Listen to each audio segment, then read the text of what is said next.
शिवभद्र पाठ पहिला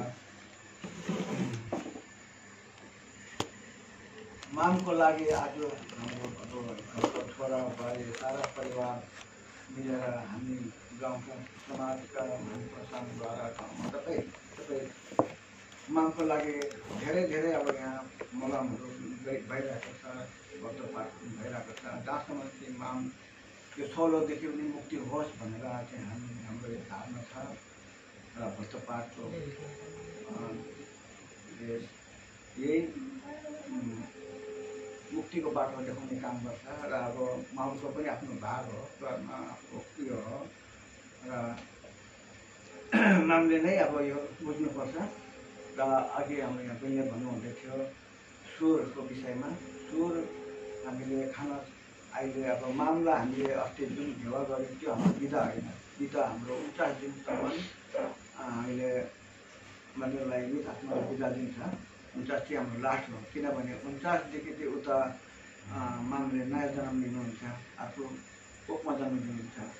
यो भर्दो आज तपाईँहरू सुन्दै आउनु भएको छ, भर्दोलाई नै सबै कुरो तपाईँले बुझ्नुहुन्छ, भर्दो पाठ नै यो कुरो बताएको छ।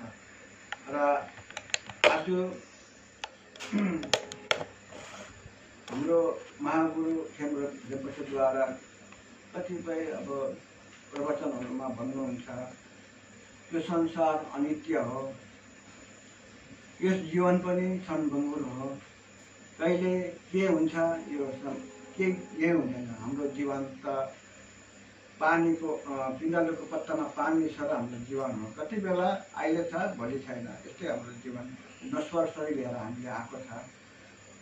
र आज हामी मर्नै नपर्ने हो भने त यो धर्म कर्म यत्रो पूजापाठहरू गर्नु जरुरी छैन, तर हामीलाई धर्म गर्नुपर्छ, धर्म गर्नु जरुरी छ।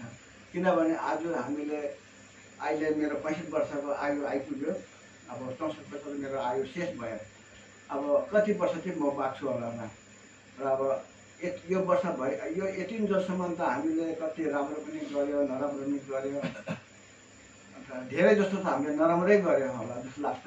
किनभने आज हामीलाई पापमा डराउने चाहिँ यो हाम्रो जुन पञ्च इन्द्रिय भन्छ, यो पञ्च इन्द्रियले चाहिँ हामीलाई दास बनाएको छ।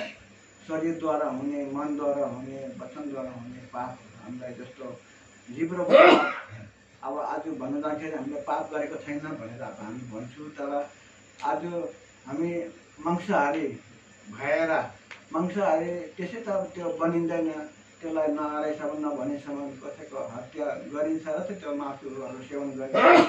आज मैले मासु कति खान्छ, त्यो कति त्यसको त्यो प्राणी कति मर्छ, त्यस्तै अब त्योबाट पनि हामीलाई भुलहरू हुनु जाँदो रहेछ, पापहरू हुनु जाँदो रहेछ। त्यस्तै अब कतिवटा हामीलाई आँखाद्वारा हुने, रूपद्वारा हुने, शरीरद्वारा हुने, वचनद्वारा हुने धेरै प्रकारले हामीलाई पापहरूको भागीदारी बनाउँदो रहेछ। यस पापद्वारा नै हामीलाई जब हामी मरेपछि हामीलाई भर्दोमै पुर्याउँछ। अहिले अब मामलाई हामीले बारम्बार अब मुक्तिको बाटोको पाठहरू हामीले गरिरहेको छ, भर्दोमै हामीलाई पुर्याउँछ। भर्दो चाहिँ यस्तो हो कि आज एकदमै अब उहाँले नै बुझेको छ, किनभने जसले त्यो जुन जग्गामा छ उहाँले नै बुझेको छ, हामीलाई त्यो त थाहा छैन, तर भर्दोले बताइरहेको छ कि मलाई पुरै दुःख छ अहिले। र 28 दिनको आज शिवभद्रमा पुग्यो र अब मामलाई तपाईँले अब माम तपाईँ अहिले जहाँ पनि भए पनि यो अब हाम्रो शिवभद्रको पाठ अहिले सुरु हुन गएको छ, तपाईँले सुनिदिनुपर्छ राम्ररी। र हामीले पनि तपाईँको लागि मुक्तिको कामना गर्दैछु र हामी पनि पुण्यको सहभागी हुन पाऊँ भने हामी तपाईँलाई बारम्बार मलम र व्रतको उयो गरिरहेको छ। र अब तपाईँले सुनिदिनुपर्छ। भाव अन्तर्भाव शिवभद्रको विस्तृत परिचय। अन्तर्भाव महासुत विमुक्ति। हे गुरु अनि कुल देवताहरूलाई मेरो सादर प्रणाम छ, मलाई यही अन्तर्भावमै मुक्त गराउनुहोस्। अन्तर्भाव महासुत विमुक्ति अन्तर्गत धर्मस्थ अन्तर्भाव स्वनित भर्दोलाई पहिले नै निर्दिष्ट गरिएको छ। अब यसमा भव अन्तर्भव अर्थात् सिपा भर्दको परिचयहरू र मुक्ति प्रथानहरूको नियम विधिहरूको उल्लेख गरेको छ। अध्यायको प्रथम भाग धर्मत अन्तर्भाव स्वनित भर्दोदेखि भव अन्तर्भाव सिपा भर्दोको भित्र प्रवेश। पूर्ण पहिले नै विविध तरिकाले धर्मत अन्तर्भावको धेरैपल्ट परिचय दिँदा दिँदै पनि धर्ममा धेरै अभ्यास गर्ने धर्मात्मा र सुकर्ममा लीन भएर सुकर्म गर्ने योगीहरूलाई छोडेर अरू धर्ममा इच्छा नराख्ने अधर्मीहरू र दुष्कर्ममा लिप्त रहने निज व्यक्तिहरू अन्तर्भावको अवस्थामा आतंक र भयले त्रस्त भए आफ्नो परिस्थितिहरूलाई चिन्न नसक्नेहरू हुन्छन्। अत मृतक आफ्नो मृत्युको 10औं दिनमा पुगेर भव अन्तर्भाव सिपा भर्दोमा प्रवेश गरेपछि उसलाई भव अन्तर्भावको परिस्थितिलाई यसरी परिचय दिनुपर्छ। तर यसको अघि पुनश्च भगवान त्रिरत्न बुद्धको पूजा गर्नु आवश्यक छ।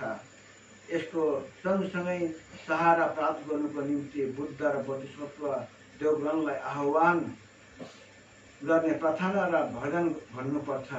त्यसपछि मात्रै मृतकको नाउँ 3 पल्टदेखि 7 पल्टसम्म पुकारेर यसरी भन्नुपर्छ। हे कुलपुत्रे नाम लुन्ची माम तपाईले ध्यान दिएर सुन्नुहोस् अनि मनमा राख्नुहोस्। स्वर्गको देवी देवताहरू, नरकका प्राणीहरू, भूत पिशाच राक्षस र प्रेतहरू अन्तर्भावको अवस्थामा उपादुक योनि आश्चर्यजनक रूपले स्वयं उत्पन्न हुने प्राणीहरू हुन्। यिनीहरू अन्तर्भावको परिस्थितिमा शान्त रूप र उग्र रूप धारण गर्ने देवी देवताहरूको रूपमा दर्शन दिएका थिए।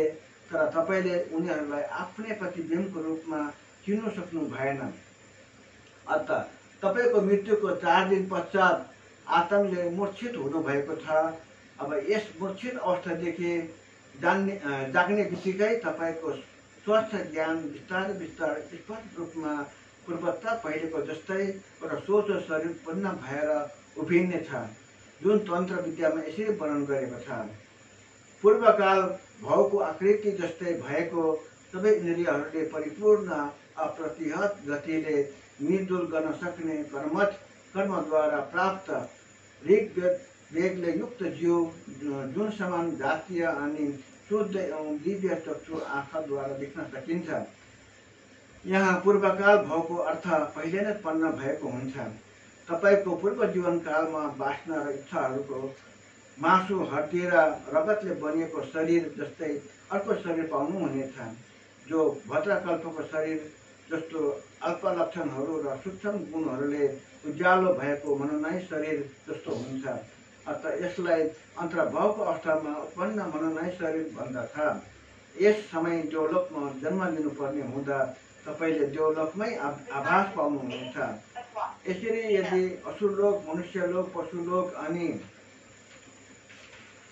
प्रेतलोक र नरकलोकमा जन्म लिनुपर्ने हुँदा तपाईलाई त्यस्तै प्रकारको आभास तथा अभ्यासहरू पहिले नै पाउनुहुनेछ।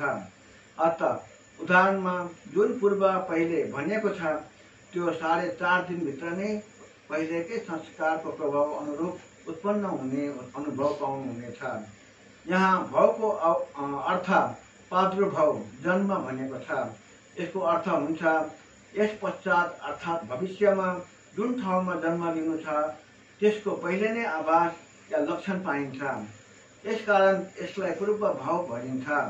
यस्तो समयमा कुनै पनि आभासहरू पाउनु भए त्यसको अनुसरण नगर्नुहोस्। तिनीहरूसँग रिस राग पनि नगर्नुहोस् अनि मोह पनि नगर्नुहोस्। यदि त्यस आभाससँग लोभ मोह गर्नुभयो भने तपाईँ सांसारिक छौगतिहरूमा भट्किरहनुपर्छ अनि त्यहाँ असीम कष्ट भोग्नुपर्छ। हिजो अस्तिसम्म धर्मतन्त्र भाव स्वनित भर्दोको अवस्थामा विविध देवी देवताहरू उत्पन्न भएर दर्शन दिनुभयो, तर तपाईले उनीहरूलाई चिन्न सक्नु भएन र त्यही कारणहरूले गर्दा आजसम्म तपाईँ भट्किरहनु परेको छ। अत अब तपाईले निश्चित रूपमा अविचलित भएर परिचित हुनुभएका सबै दृश्यहरू गुरुले परिचय दिइसक्नु भएका हुन्। बिना औरनको शून्यमा टिमटिमाइरहेको उज्यालोद्वारा आगर्य ताज्य आकृत निष्क्रिय रूपमा आफ्नो चित्तलाई स्थिर राख्नुहोस्। त्यसो गरे गर्भद्वारमा नगएर मुक्ति प्राप्त हुन्छ। यदि तपाईँले आफैलाई यसले चिन्न सक्नु भएन भने आफ्नो पूज्य गुरु र कुलदेवताहरूलाई पूर्ण धन्य क्षेत्रमा स्मरण गरेर उनीहरूलाई असीम श्रद्धा भक्ति बारम्बार सम्पन्न गर्नुहोस्। यसलाई अति आवश्यक सम्झिनुहोस् अनि तपाईँ विचलित नबन्नुहोस्। यसरी मृतकलाई सुनाउनुहोस्। उसले यसलाई यदि चिन्न सक्यो भने उसले फेरि 6 गतिहरूमा अन्यलमा परिवर्तित रहनु पर्दैन, तर सोझै मुक्ति प्राप्त गर्नेछ। तर पनि उसको कुकर्महरूको प्रभावले गर्दा ग्रसित भएर आफ्नो मुक्तिको बाटो चिन्नु सकेन भने पुनः तपाईँले पाठक मलाई भन्दैन यसरी सुनाउनुहोस्। मलाई अब मैले त सुनाइदिनु पर्यो आफूलाई। हे कुलपुत्रे रुन्चीमाम, तपाईँले फेरि ध्यान दिएर सुन्नुहोस्। यस परिस्थितिमा सबै इन्द्रियहरूले परिपूर्ण अप्रतिहत गतिले चलफिर गर्न सक्ने काया यस प्रकारको जो तन्त्र विद्यामा भनिएको छ, जसको अर्थ हुन्छ तपाईँको जीवनकाल अर्थात् जिउँदो हुँदा तपाईँ आँखा नदेख्ने अन्धा, कान सुन्नु नसक्ने बहिरा, खुट्टाले हिँड्नु नसक्ने लङ्गडा आदि हुनुहुन्थ्यो होला। तर अहिले यस अन्तर्भावको परिस्थितिमा तपाईँ पूर्ण रूपले आँखा देख्ने, कानले सुन्नु सक्ने, खुट्टाले राम्ररी हिँड्नु सक्ने इत्यादि सबै इन्द्रियहरूमा कुनै प्रकारको दोष नभएको, स्वच्छन्द भएको पूर्ण रूप भएको हुनाले तपाईँलाई सम्पूर्ण अङ्ग प्रत्यङ्गले परिपूर्ण भनिएको छ। अत यिनीहरू सबै नै तपाईँले मृत्यु प्राप्त गरेर अन्तर्भावको अवस्थामा अन्यलमा विचरण गरेको लक्षणहरू हुन्। अत यिनीहरूलाई चिन्नुहोस् र आफ्नो मूल गुरुको उपदेशहरू याद गर्नुहोस्। हे कुलपुत्री माम, रुचि माम, उक्त वाक्यहरूमा अप्रतिहत भनेर व्यक्त गरेको छ, त्यो त तपाईँले यस अवस्थामा प्राप्त गर्नुभएको शरीर हो। यसमा तपाईँको चित्तको कुनै आश्रय स्थल छैन। अत यो तपाईँको शरीर सपतिघात आघात गर्ने काया होइन। यसकारण यसलाई कसैले रोक्न, छेक्न र नियन्त्रण गर्न नसक्ने हुन्छ। तपाईँको यस शरीरले बिना बाधा विघ्न सुमेरु पर्वत आर पार गर्न सक्ने शक्ति हुन्छ। गाउँ घर, माटो ढुङ्गा अनि पहाड पर्वत सम्म बिना रोकटोक आउनु जानु सक्ने शक्ति यस समय प्राप्त छ। अहिले आमाको उहाँ अहिले जहाँ पनि जानु सक्छ, आउनु सक्छ, हिँड्नु सक्छ। हाम्रो जस्तै शरीर त अहिले, तर आमाको योनि द्वार र वज्रस्थान बौद्धगयालाई छोडेर सुमेरु पर्वत आरपार गर्ने शक्ति यस समय प्राप्त गर्नुभएको छ। यो पनि तपाईँको भाव अन्तर्भाव सिपावर्धको परिस्थितिमा विचरण गरिरहेको एउटा लक्षण हो। अत तपाईँले आफ्नो गुरुको उपदेशहरू स्मरण गर्नुहोस् अनि आर्य महाकृपालु अवलुप्तेश्वरलाई प्रार्थना गर्नुहोस्। हे कुलपुत्री रुन्चीमाम, यस समय तपाईँको प्राप्त शरीर कर्मको रिद्धि बलसँग युक्त छ। यो कर्मको रिद्धि वेगको बराबर शक्तिशाली छ। यसको अर्थ यो भयो कि यस अन्तर्भावको अवस्थामा कुनै गुण या समाधिद्वारा प्राप्त रिद्धि यस्तो केही होइन, तर यो त कर्मको बलले प्राप्त रिद्धि कर्मको अनुगामी मात्रै हो। यसैको शक्तिले तपाईँ एकैछिनमा सुमेरु पर्वत सहित 4वटा द्वीपहरू इच्छा गर्ने साथ भ्रमण गरेर वापस आउन सक्नुहुन्छ। तपाईँको जहाँ इच्छा हुन्छ स्मरण मात्रै गरे त्यहाँ पुगेर आउनु सक्नुहुन्छ। एकजना व्यक्तिले आफ्नो हात फैलाएर समेट्नुमा जति समय लाग्छ त्यही समय भित्रमै सबै इच्छित स्थानहरूमा पुग्ने तपाईँभित्र शक्ति निहित छ। अनि विवेक विषम कर्मको शक्ति रिद्धिहरू तपाईँमा प्राप्त छ। तपाईँले स्मरण नगरे नगर्नुहोस्। जब स्मरण गर्नुहुन्छ भने त सबै स्पष्ट छ, यहाँ वहाँ सबैतिर देख्न सक्नुहुन्छ। देख्न त नसक्ने यस्तो कुनै कुरै छैन। तपाईँमा त सबै निर्विरोध देख्नु सक्ने शक्ति प्राप्त छ। यस भर्दोको अद्भुत अवस्थामा गुरुलाई प्रार्थना गर्नुहोस्। हे कुलपुत्री रुन्चीमाम, शास्त्रमा उल्लेख छ, सजाति शुद्ध दिव्याक्षी दृश्य अर्थात् समान जाति अर्थात् एउटै जातिका मानिसहरू अनि दिव्य चक्षु आँखा भएकाहरूले अन्तर्भावको अवस्थामा देख्न सक्ने हुन्छन्। शास्त्रमा गुरुहरूले यस्तो भनेका छन् जसको तात्पर्य अन्तर्भावको परिस्थितिमा उत्पन्न हुने सबै जीवहरूले एक अर्कालाई देख्न सक्ने हुन्छन्। उनीहरू देवलोकमा नै किन उत्पन्न भएको नहोस्, उनीहरूले आपसमा एक अर्कालाई राम्ररी देख्न सक्छन्। त्यसरी नै 6 योनिहरू जहीँ नै उत्पन्न भए पनि उनीहरूले सबै एउटै जाति भएका मानिसहरू आपसमा एक अर्कालाई देख्न सक्ने हुन्छन्। अत तपाईँले तिनीहरू मध्ये कोहीसँग पनि आसक्त नहुनुहोस्। उनीहरूसँग माया मोह छोडेर महाकृपालु आर्य अर्थ स्वरलाई स्मरण गरेर प्रार्थना गर्नुहोस्। यहाँ शुद्ध दिव्य चक्षुद्वारा देख्न सकिन्छ भनेर उक्त तन्त्र उदाहरणमा भनिएको छ, जसको अर्थ यस प्रकार छ, यो देवताहरूको चक्षु हो, जो पुण्यद्वारा प्राप्त गरेको दिव्य चक्षु हो। यस चक्षुद्वारा सबै कुरो देख्न सम्भव हुन्छ। अर्को शुद्ध चक्षु सम्यक ध्यान र प्रार्थनाद्वारा प्राप्त गरेको शुद्ध दिव्य चक्षु हो। चक्षु भनेर आँखा हो।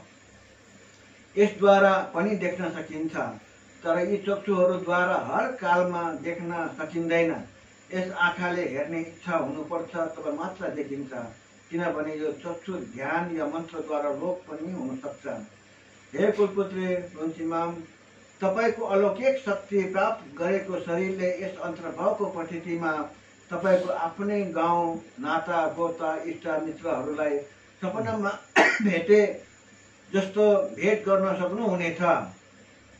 तपाईँले उनीहरूसँग बातचित गर्न चाहनुहुन्छ, तर उनीहरूले तपाईँलाई कुनै प्रकारको जवाब दिने छैनन्। तपाईँको परिवारका सदस्यहरू र इष्ट मित्रहरू तपाईँको निधनमा शोक विलाप गर्दै रोइ कराइ रहेको देख्नुहुनेछ। तत्पश्चात तपाईँको मनमा यस्तो भाव उत्पन्न हुन्छ, म त मरिसकेको रहेछु, अब मैले के गर्नुपर्ने। यस प्रकारको मनमा विचार उठेपछि या उत्पन्न भएपछि तपाईँलाई साह्रै दुःख लाग्नेछ। यो मनको दुःख यति साह्रो हुनेछ जस्तै माछालाई पानीदेखि बाहिर निकालेर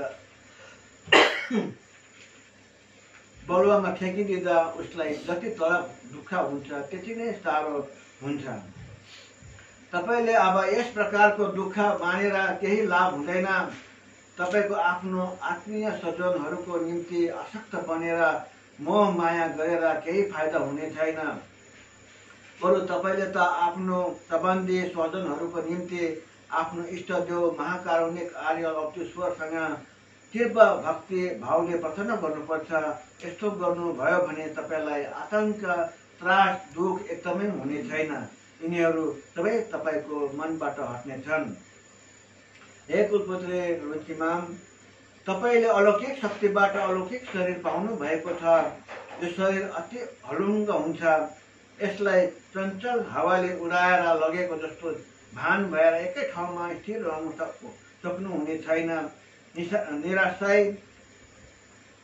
आश्रयहीन चित्त रूपी चराको पखेटामा सवार भएर जहाँ तहाँ अन्यलमा भट्किँदै उडिरहेको बेला तल रुँदै गरेका आफन्तजनहरूलाई देखेर नरुनुहोस्, म त यहाँ छु भन्दा पनि उनीहरूले तपाईँको आवाजहरू उनीहरूको कानसम्म पुग्नु सक्दैन र उनीहरूले सुन्नु सक्दैन। यसरी तपाईँको आवाज उनीहरूले नसुन्दा फेरि तपाईँलाई म त मरेको रहेछु भन्ने सोचले अति दुःखी बनाउनेछ। तर तपाईँ यस अवस्थामा कदापि दुःखी नहुनुहोस्। तपाईँलाई दिन र रातको कुनै भेद रहने छैन।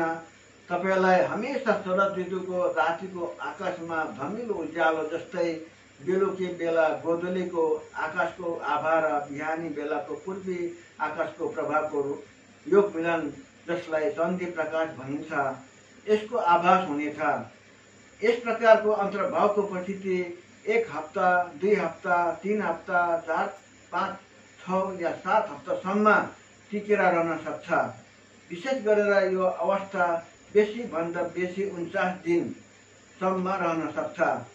तर कुनै न कुनै व्यक्तिहरूको यो अन्तर्भावको अवस्थामा आउने दुःख भ्रम केवल 21 दिनसम्म मात्रै रहन्छ। यस्तो धर्मशास्त्रमा भनिएको छ। यो कर्मको प्रभावमाथि निर्भर हुने गर्दछ र यसको कुनै निश्चित समय हुँदैन।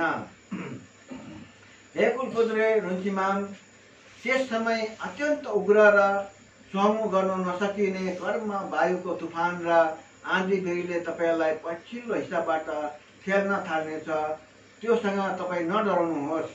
यो दृश्य त एउटा भ्रान्ति मात्रै हो। यस समय फेरि भयानक डरलाग्दो महाअन्धकार एकदमै तपाईँको छेउबाट स्वागत गर्न आएको हुन्छ। यस महाअँध्यारोको भित्रपट्टिबाट मार मार काट काट इत्यादिको महाशब्द शोरगोल हल्ला खल्ला मचिएको सुन्नुहुनेछ।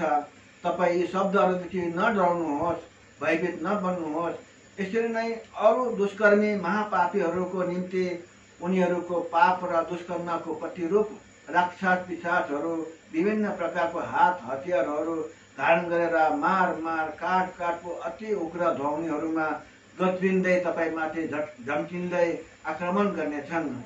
कोही कोही हिंसक पशुहरू जस्तै सिंह बाघ भालुको डरलाग्दो रूप या आकृतिहरूले तपाईँलाई खेदाएको या कुदाएको लगेको प्रतीत हुनेछ। घनघोर वर्षा आँधी बेरी र डरलाग्दो निष्पट अँध्यारोमा थुप्रै मान्छेहरूले पछ्याएको आभास हुनेछ।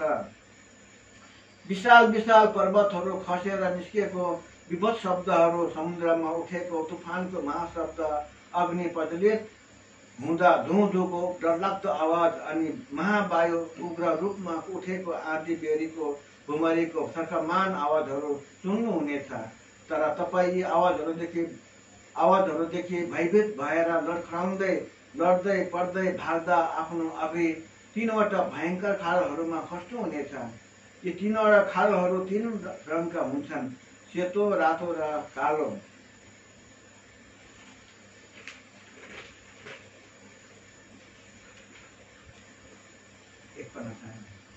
यी 3वटा भयङ्कर खालहरूमा लडेर खसेको अनुभव गर्नुहुनेछ। तर हे कुलपुत्रे रुन्चीमाम, यी खालहरू असली खालहरू होइनन्। यो त तपाईँको द्वेष, रिस र मोहरूपी खालहरू हुन्।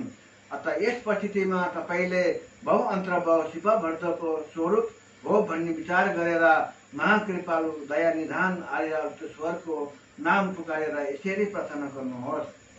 हे गुरुरत्न महाकृपालु, म आफ्नो नाम मलाई यस्तो दुर्गतिहरूमा छोडी नराख्नुहोस्। यस डरलाग्दो अन्तर्भावको भुमरीदेखि पार लगाउनुहोस् भन्दै प्रार्थना गर्नुहोस्। यो नभुल्नुहोस् कि जो व्यक्तिले सारा जीवन पुण्य आर्जन गर्छ भने ऊ धर्मात्मा हो। उनलाई धन दौलतको अगाडिबाट स्वागत गरेको अनि विभिन्न प्रकारको सुख सुविधा सम्पन्नताको अनुभव हुनेछ। यस्तो जे पनि होस्, जस्तो सुकै होस्, हे कुलपुत्र पुत्री रुन्चीमाम, यी काम, इच्छा, गुण तथा सुख सुविधा जस्तै अघि आवोस्, तिनीहरूसँग क्रोध नगर्नुहोस् अनि असक्त नबन्नुहोस्। यी सबै गुरु रत्नले ग्रहण गर्नुहुन्छ भन्ने भावना राखेर यसप्रति रिस नगर्नुहोस्, मोह पनि नगर्नुहोस्। आफ्नो मनबाट रिस, राग, मोह, आसक्ति सबै त्यागिदिनुहोस्। सुख र दुःखको आभास बिनाको चित्त लिकर धर्मकाय महामुद्रामा प्रवेश गर्नुहोस्। यो अत्यन्त आवश्यक छ। हे कुलपुत्री रुन्चीमाम, यस अवस्थामा पुल बाँध होस् या विराट महल या देवघर मन्दिर होस् या खर र बाँसले निर्मित झोपडी होस् अथवा अग्लो स्तूप होस्, यी स्थानहरूमा तपाईँ क्षण मात्रकै निम्ति वास गर्न सक्नुहुन्छ। तर धेरै अवधिसम्म बस्न सक्नुहुन्न, किनभने यस अवस्थामा चित्त र शरीर अलग अलग भएको हुनाले एकै ठाउँमा धेरै बेर बस्न सक्नुहुन्न। कारण यस समयमा तपाईँको धैर्य रहँदैन, मन चञ्चल भएर छटपटाउने हुन्छ र यताउता लड्दै ठोकिँदै भड्किरहेको आभास हुनेछ। अतः यस अवस्थामा मनमा आभास आउनेछ कि अरे म त मरिसकेको रहेछु, अब मैले के गर्नु। यस्तो मनमा विचार आउँदा मन खिन्न भएर हृदय चिसो भएको अनुभव हुन्छ। यसरी बिस्तार बिस्तार चित्त अत्यन्त गहिरो र दुःखमा डुब्दै जानेछ। एकै ठाउँमा स्थिर रहन नसकी यताउता अन्योलमा भट्किरहँदा मनमा आउने विभिन्न प्रकारको स्मृतिहरूलाई त्यागी आफ्नो चित्तलाई स्वाभाविक रूपमा स्थिर राख्नुपर्छ। यस समयमा तपाईँका आत्मीयजन र इष्टमित्रहरूले चलाएको भोजन छोडेर अरू कुनै प्रकारको खाना पाउनुहुन्न। यहाँ यस्तो पनि समय आएको हुन्छ कि तपाईँका कुनै निश्चित मित्र हुँदैनन्। यी सबै भाव अन्तर्भावको अवस्थामा अल्मलिएर भट्किहिँड्दा सृष्टि भएका लक्षणहरू हुन्। त्यस समय तपाईँ सुखी रहनुहुन्छ, तर कर्मका आभासहरूको अनुसरण नगर्नुहोस्। भनेपछि अब सुरुमा चाहिँ हामीले उच्चसम्म चाहिँ चढ्नु हुँदैन। उहाँले अब बेला बेला त आउनुहुन्छ नि त त्यो खानु त। तपाईँले आफ्नो जन्म लिएको ठाउँ, गाउँ, परिवारका सज्जनहरू र आफ्नो आत्मीयजन अनि अरू लासहरूलाई छर्लङ्ग देख्न सक्नुहुन्छ। आफ्नो मृत शरीर लासलाई पनि स्पष्ट देख्न सक्नुहुन्छ। यी अवस्थाहरूलाई देख्दा तपाईँको मस्तिष्कमा यस्तो विचार उत्पन्न हुन्छ कि म त मरिसकेको रहेछु, अब मैले के गर्नुपर्ने हो। अनि यस प्रकारको विचारले तपाईँको हृदयलाई खिन्न पार्नेछ। तपाईँको मनमा यस्तो पनि विचार उत्पन्न हुन्छ, मैले अर्को यस्तै शरीर पाउन सके कति राम्रो हुने थियो। यस्तो सोच आएपछि तपाईँले अर्को शरीर खोज गर्न सर्वत्र ठाउँहरूमा भ्रमण गरेको आभास पाउनुहुनेछ। तपाईँले पहिलेको मृत शरीरमा 9 पल्ट प्रवेश गर्ने चेष्टा गर्नुहुनेछ, तर यो धर्मतन्त्र भावको समयसम्म लक्ष्यहीन विचरण गर्दा गर्दै ठन्डा शीत महिनाहरूमा कठोर ठण्डकले गर्दा त्यो मृत शरीर कक्रिसकेको हुन्छ। ग्रीष्म ऋतु अवस्था गरम महिनामा तीव्र गर्मीले गर्दा मृत शरीर कुहेर सडेर नष्ट भइसकेको हुनाले तपाईँ त्यस मृत शरीरमा पुनः प्रवेश गर्न सक्नुहुन्न। फेरि आफन्त स्वजनहरूले त्यस मृत शरीरलाई जलाएर नष्ट गरिसकेका अथवा माटोमा पुरेर अन्तिम संस्कार गरिसकेका हुनेछन्, अथवा लासलाई काटकुट गरेर मांस भक्षी पशु पक्षीहरूलाई खुवाइसकेको हुनेछ। जग्गा जग्गा त खुवाउँछ नि यो हरूलाई, चराचुरुङ्गीहरूलाई तिब्बततिर यसकारण तपाईँ त्यस शरीरमा पुनः वापस प्रवेश गर्न नसक्दा मनमा अत्यन्त दुःख भएर तपाईँलाई ठुला ठुला चट्टान पहरा र ढुङ्गा माटोले टिकेको जस्तो आभास हुनेछ। यस प्रकारको दुःख जब तपाईँलाई अनुभव हुन थाल्छ, त्यसैलाई भाव अन्तर्भाव छिपा बढ्दो अवस्था हो। अतः यस अवस्थामा आफ्नो मृत शरीरलाई बारम्बार खोज्नु भयो भने दुःख र चिन्ता छोडेर अरू केही तपाईँले प्राप्त गर्नु सक्नुहुने छैन। यसकारण तपाईँले त्यस त्यागेको मृत शरीरलाई खोज्ने चेष्टा नगरी चित्तलाई शान्त र अविचलित राख्नुहोस्। यस शरीरको माया मोह छोडेर मनलाई दृढतापूर्वक निष्क्रियतामा छोडिदिनुहोस्। यसरी सही ढङ्गले परिचय दियो भने मृतक निश्चित रूपले यस प्रत्येक भर्दोदेखि मुक्त भएर बुद्धत्व प्राप्त गर्नेछ।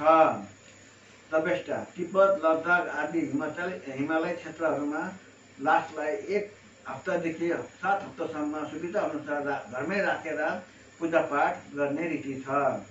तिब्बत, लद्दाख आदि हिमालय क्षेत्रहरूमा अझै पनि मृत शरीर लासलाई काटकुट गरेर मांस भक्षी पशु पक्षीहरूलाई खुवाउने रीति छ।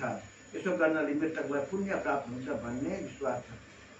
अब त्यो खुवायो भने चाहिँ गर्नेलाई चाहिँ पुरा दान गर्छ नि त। ओम आ मु अन्तर्भाव मासु विमुक्ति आजको यो पाठ पाठ यहाँ सकिन्छ र भोलिदेखि चाहिँ अब गर्भमा प्रवेश गर्ने निर्णय छ।